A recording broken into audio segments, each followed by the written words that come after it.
For the seam allowance sample, we'll be stitching at different distances away from the edge of our seam.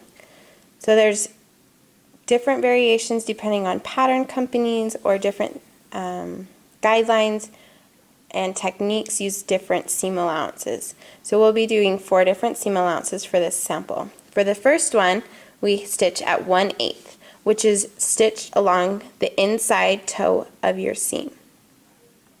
Next is 1/4. We stitch this one on the edge of your foot. So you line your fabric up with the edge of your foot.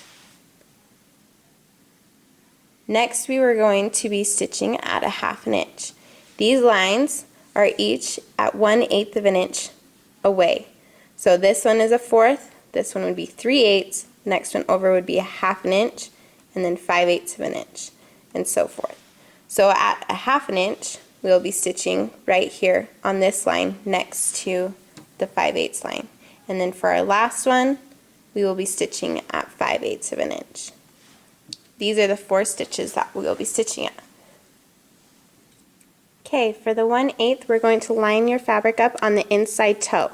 Now because this is so close to the edge, we're not going to backstitch for this one. So you'll just start kind of on the end of your fabric, hold your threads, and start stitching. You're going to stitch all the way down to, now you're going to watch the edge of the fabric and not the needle so that you can make sure that you have a straight stitch. Go all the way to the edge.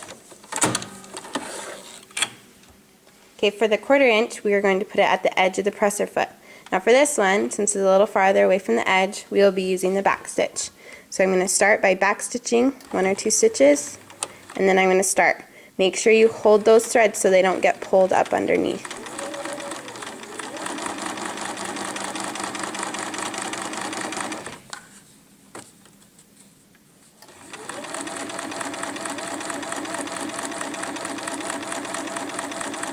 And then back stitch when you get to the end.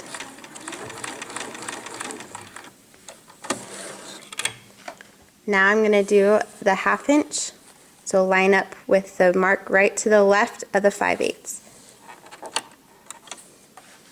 So my edge of the fabric is going to follow right along the seam guideline. Back stitch and sew.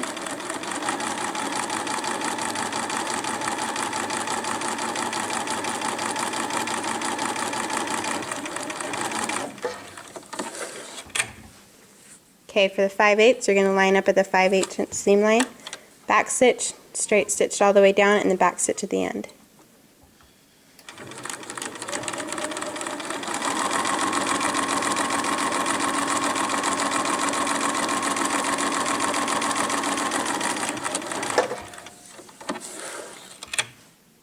Once you're done sewing all 4 seam allowances, then you'll go ahead and attach it to your paper. Make sure that you trim all your threads before turning it in and write your name on your paper.